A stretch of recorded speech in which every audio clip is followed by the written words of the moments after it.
this.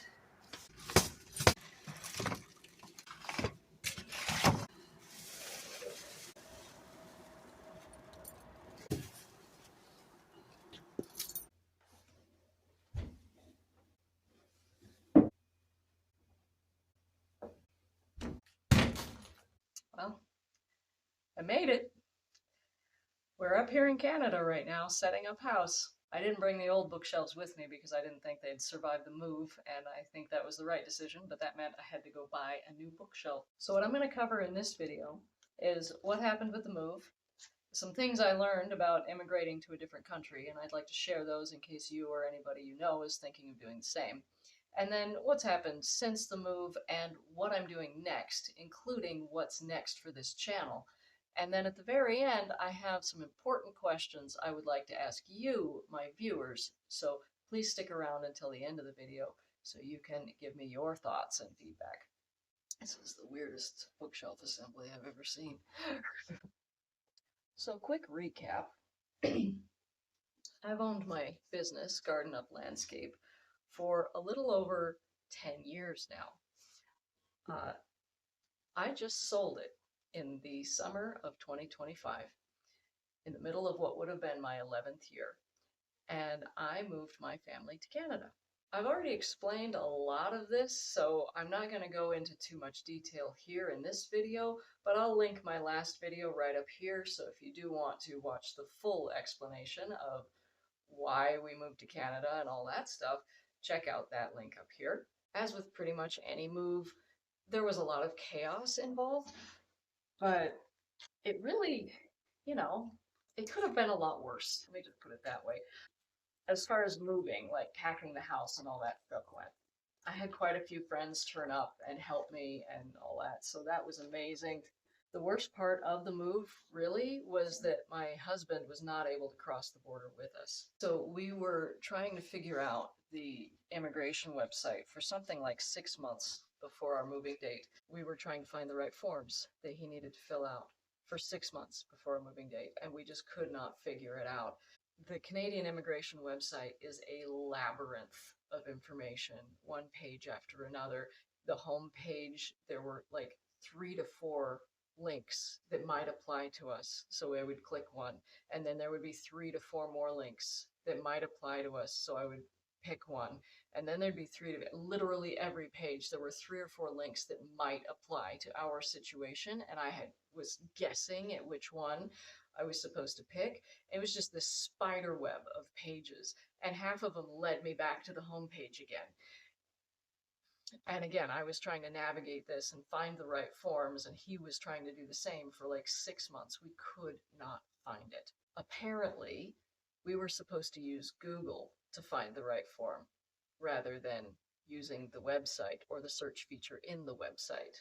We were supposed to Google it. I found that out later. I called the border multiple times. The border was super helpful with issues on the crossing itself, so they were able to advise me on which forms I would need, like to make sure that the girls could immigrate. They told me how to make sure that the dog was ready to go. I even asked them what to do with our firearms because we have guns, and can we bring them? Some of them, yeah, we can. But we have to, go through certain channels and stuff. But the border couldn't advise on issues of immigration and where to go to fill out those forms and all that stuff. They could not give advice on that website. So by the time moving day came, we really only had one chance to move. We had everything lined up. We had friends to help us get the trucks loaded and another friend to help drive the truck. My mom drove the girls. I drove the pickup with a trailer, and then Matt drove our other car with the dog. And we had it all planned out, and our plan at that point was to get him across the border as a guest, because Americans can visit Canada without any special visas or permissions or anything for up to 6 months. So we thought at this point we're just going to get him across as a guest, and then when we get there we'll hire an immigration lawyer and we'll get this done. That was our plan. Well, the border guards disagreed and they turned him away. So he was not allowed to come up with us, which has been very difficult. So once I got up here, I was able to hire an immigration consultant, and she was able to help us get all the paperwork filled out and done. And so that is now done and it's submitted, and now we're just waiting for a response. But that heartbreak is why I wanted to share what I learned about the immigration system in case you or anybody you know is thinking about moving out of America into another country. Hopefully, you can take what I've learned and not make the same mistakes. So as I mentioned in the last video, I am a dual citizen. I was born in the States, but my dad got me Canadian citizenship when I was a kid. And so I've had dual citizenship most of my life. And I never quite realized until recently what an amazing gift and a blessing that was. Because part of the benefits of being a dual citizen is that I can move between the two countries as often as I want. I don't need any kind of special permission. I just need photo ID. And I can move to and from both countries whenever I want. I don't have to go through any kind of immigration process. I just have to tell the border where I'm moving to and what for, and they say, "Have a nice life." That's it. It's great. My husband, however, is only an American citizen. He does not have this fantastic magical ability to just move between the two countries as often as he wants. So here are a few tips if ever you want to start a life elsewhere. Whichever country you want to move to, learn all about their immigration system and what it takes to move there and what different programs are available for you and your situation. Get an immigration consultant or an immigration attorney. I can't stress that enough. That was a game changer for us. This is the major place where we went wrong. We tried to find an immigration attorney or somebody to help us with this process as we were searching for the forms, but every time we Googled it, we kept finding immigration consultants and lawyers in the US that would help people immigrate into the US, not immigrate out of it. The key words that we were missing in our Google search was in Canada. So if you're ever thinking of moving to another country and you need to find an immigration consultant or immigration lawyer, Google immigration lawyer in whatever country you're looking at. And if you have to, physically move Google Maps over that country and click on search this area. Then you'll find people that are the people you're looking for. This seems so obvious to us now in hindsight, but it just did not occur to us while we were in the middle of selling the business, packing, purging, and organizing the house, getting the house ready to rent and finding good tenants, and making sure that the girls had their paperwork in order so they could move, etc., etc., etc. So just there's a lot going on during a move, and we weren't thinking clearly about that. So our keywords got messed up and we weren't able to find the right forms.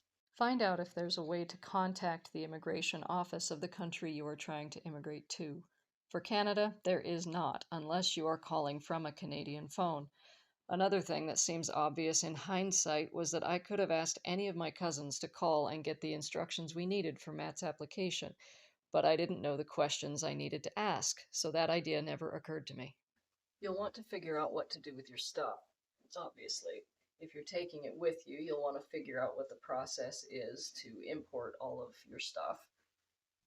Or if you're gonna just leave it at home and sell it, you'll need to figure out your process for doing that. What about your pets? What's your process going to be for getting your fur babies across the border? Or do you need to rehome them and find them a new place to live in the States before you leave? And then, are you bringing any regulated or controlled substances or items with you, such as firearms or prescriptions or anything along those lines? You'll want to figure out exactly what the process is, or if you even can, bring those things with you or not. Also, if you're driving through multiple states to get to the border and you have firearms, you need to know the gun laws in every state you drive through before you cross any straight state lines. But if you own firearms, you should already know that. So what's happened since the move, and then what's next for me, and what's next for the channel? So my cousins showed up and came and helped me unload the truck. So I had no problems there. That actually went really smoothly. I have a lot of family up here, and yeah, like six of them, I think, came and helped me unload the truck, plus me, plus my friend, plus my mom. And we actually got that done pretty quickly. I've been able to set up the house, at least the essentials anyway, by myself. The hardest part has actually been this room that I'm sitting in because this is the living room of the house we're in now. But in order to make everything fit, I had to combine three rooms from our old house. This is my office behind me. This used to be a full-sized room in our old house. It was a bedroom. This is the den where the TV is still in the box. That's our entertainment center. And that used to be a quite large room in our old house. And then as you walk in, you'll see the throne, and I'm going to do floor to ceiling shelves back there to put all of our board games on. You may not know this about me. I'm also a board gamer, and my husband's way more hardcore than I am. We have quite a large collection of board games, and so I'm going to put floor to ceiling shelves and put the games all over there, framing the throne, and then put our dragon head up at the top. So that's going to be what you see when you walk into this room, and I'm totally stoked for doing that. So each of these rooms in our old house was a separate room, full sized room, and now I just need to make it all fit into a regular sized living room because that's what I have available right now. So it's a challenge, and I've just had to get creative with it. That's all. Not complaining. I know it probably sounds like I am. I'm not. It's just something to figure out. That's all. I've actually had a lot of fun, like kind of being more minimalist and helping Lily do the same. So, like, kids are kids, right? They collect all these toys, and then their rooms turn into this insane cluster mess of a disaster. And we told Lily that in order to get her toys unboxed, we gave her the essentials. We gave her a bed, her dresser, and some books and a couple of toys to get started with. And we said, in order to get stuff unboxed, you need to keep your room clean for an entire week, and we will give you one box, and we get to pick which box you get. And she can express her opinion, but we pick the box. And so she gets one box at a time. And as soon as she can't keep it clean anymore, done. No more. All the other stuff is staying in storage, and that's that because I am so tired of that argument of clean up your room, clean up your room, when it's literally physically impossible for her to clean up her room because there's too much stuff in there. We're not doing that anymore. But there are going to be a few things that I'm not going to do or try to set up until Matt gets up here, like setting up the TV. I actually have no interest in having a TV. I never have. If a TV's on, I turn into a zombie and I don't get anything done. And I also don't want the girls being babysat by it. So I'm just going to leave it in this box. And we just don't have that many screens. I have my computer and we have our phones and other devices if we need to watch something, but TV is not needed. So it's going to stay in the box until Matt gets up here. We were planning on remodeling the basement. The basement of this house is unfinished. The way the house is currently built, it only has 2 bedrooms, which it works for me and the girls, and it would have worked for Matt and I and the girls. But at some point, the girls are going to need their own space from each other. So we were planning on remodeling downstairs, and we have several different layouts that we're considering. And so that's going to be a really expensive project, and it's not one that I'm going to do unilaterally. That will definitely wait until he gets up here because I need his feedback and his calm demeanor when we're making decisions. And also, he's the numbers guy. He's the one that can keep track of budgets way better than I can. So he's better at that kind of project. I will be rebuilding the deck because the front deck has a bunch of splinters and the boards are getting really, really old. And so it's just for safety reasons that needs to be redone. So I'll be doing that in the spring. And then I'm also going to be pouring a concrete walkway and a large patio all the way around the house because that's going to be step one of my Firewise, or as Canadians call it, Fire Smart landscape. So stand by for videos on that because that's definitely going to happen. I have started several projects in the yard. There's a row of plum trees that my grandparents planted that desperately need to be pruned, but in order to do that, there were what I thought were a whole bunch of suckers growing up from underneath. but it actually turns out those were not suckers, they were saplings. So I've been digging up all of these saplings for several weeks and actually been giving them to the community, giving them to the neighbors because plums, they're good trees. I've also been working on weeding out my grandmother's peony garden. She had these beautiful peonies. My dad took pictures of me next to them. The peonies were bigger than my head. I wonder if I can find one of those pictures. They were amazing plants. And they are actually still alive. Grandma died, gosh, almost 30 years ago, and those plants are still here. I'm trying to get the farm back into the shape that my grandma kept it, and then, improve it even beyond that. But first things first, I got to get it back into shape. That woman was amazing. She took care of this giant vegetable garden until she was 90 years old. Blows my mind. So I'm hoping to honor her by making the farm even better than what she had it. First, I'm going to weed her peony bed, then prune the fruit trees this winter. Next spring, I'm planning to get her vegetable garden going again, and then I'm going to redo the lawn with a lawn alternative that will also repel mosquitoes because the mosquitoes are voracious around here. I'm hoping to also get chickens and maybe a couple of other animals, but that's way down the road, so stay tuned for all of those videos. Last, what's happening with this YouTube channel? So the channel was not included in the sale of the business. I do need to rebrand, and I won't be able to post anything with the Garden Up logo after December 31st. I have found myself with some free time, so I have actually been going back through dozens of videos that I've filmed over the years and editing them and posting them as quick as I can so I can get all of these videos posted if I really still want to post them. That's been a lot of fun. I've posted more videos in the last like 2-3 months than I usually do in an entire year. I filmed that announcement video, the last one I posted, I filmed that in early August before we left, and I'm filming this one in November. So there's been a bit of a gap between the two, but I don't plan on actually posting either of them until either the end of December or very early January. I want to get all these other ones out first before that deadline.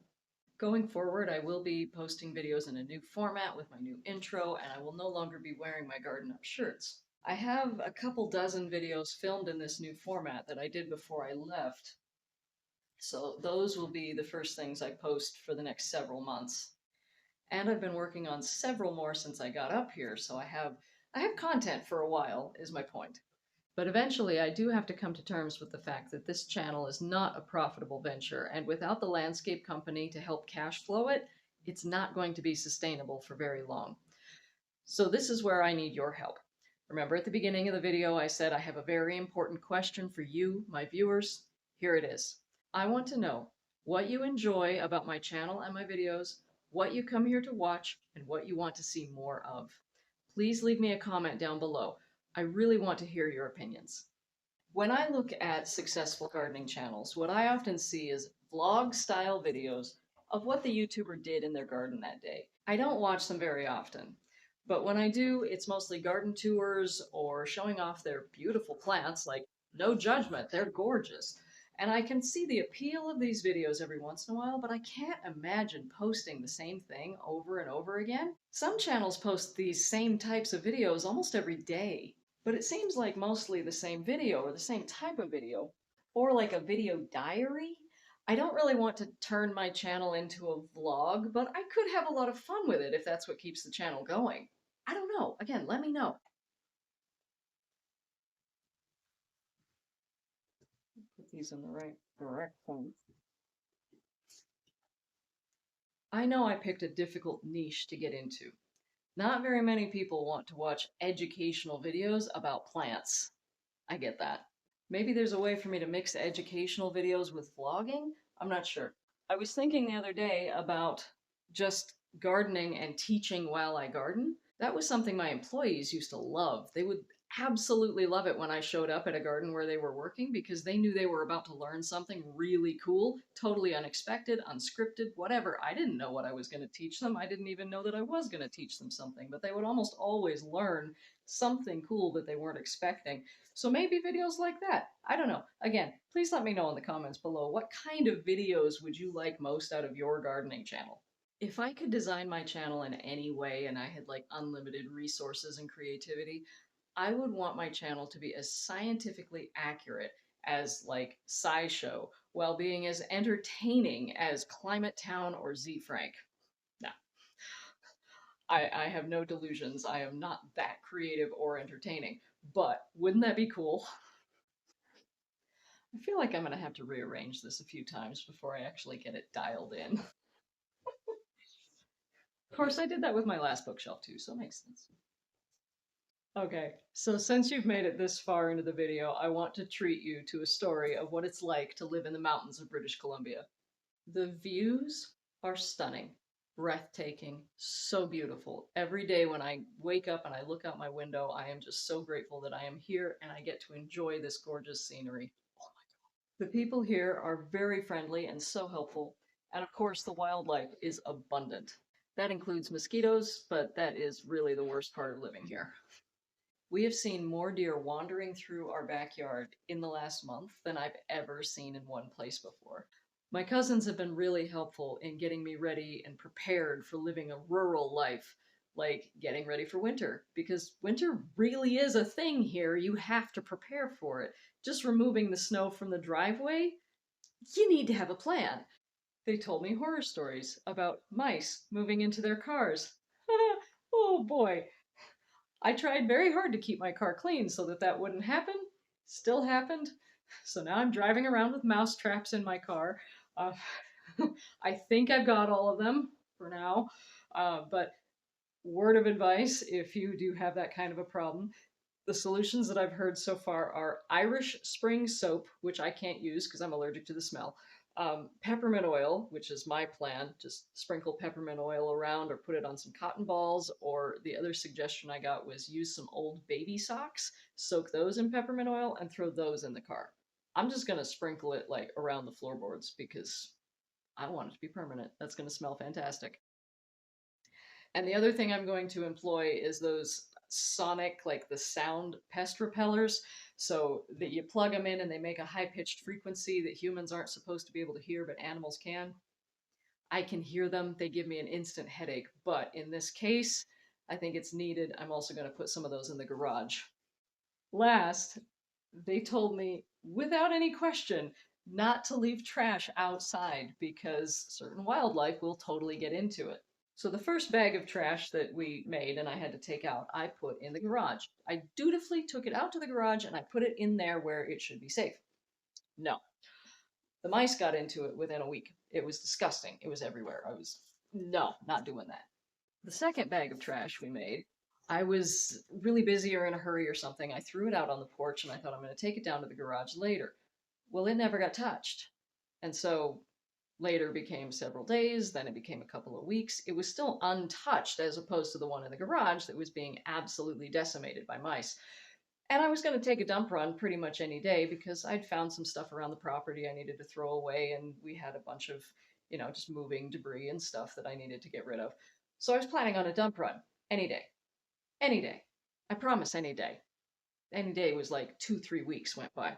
But nothing seemed to be bothering it, so I figured that must be the more sanitary option in the short term until I actually get a long term plan figured out. And then one night, as I was getting ready for bed, I heard what sounded like a mouse in the walls. Great.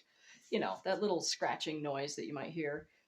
But then as I was listening to it, it didn't actually sound like it was in the walls. It sounded like it was outside. And then the more I listened to it, it sounded more like it was on the porch. But it sounded really small. So I thought I'd go investigate. I thought maybe there's a mouse trying to get into the house, or maybe it's something bigger, like a raccoon. I'm hearing a noise outside. So let's see what it is. Wrong light. Oh, fuck. Excuse me, sir. Um, you really shouldn't be here, buddy. No, no, no, no, no, no, no. No, no. That's not for you. That's not for you. Ah, fuck. I was afraid of that. Wow. All right. So that was fun. I took the dump run the next day as soon as I finished picking up all the trash that had been strewn from my porch all the way to the forest.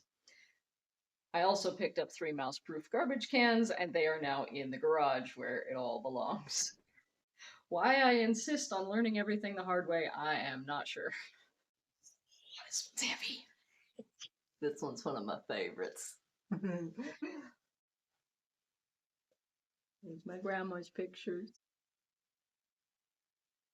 These are going to get a special place on the shelf. That was my grandma, who again took care of this garden, which is right over there, until she was like 90 years old. She is obviously one of the people that helped shape my life, and I mean, I never would have realized at the time how much, but I'm going to do my best to take care of your garden, Grandma.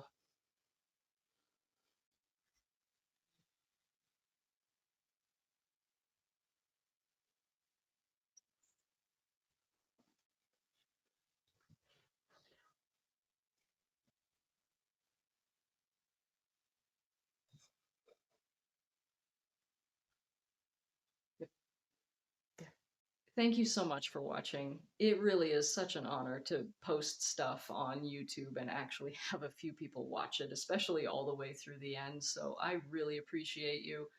Thumbs up to you. I'd appreciate if you give this video a thumbs up. And again, please tell me in the comments what you like about my channel, what you want to see more of, and what you come here to watch in the first place. And you can ask questions too. I still love questions in my comment section. And if you've gotten this far and haven't already subscribed, what are you waiting for? Just go ahead and subscribe and you'll get gardening content in your video feed, at least almost every week. I hope to do that going forward.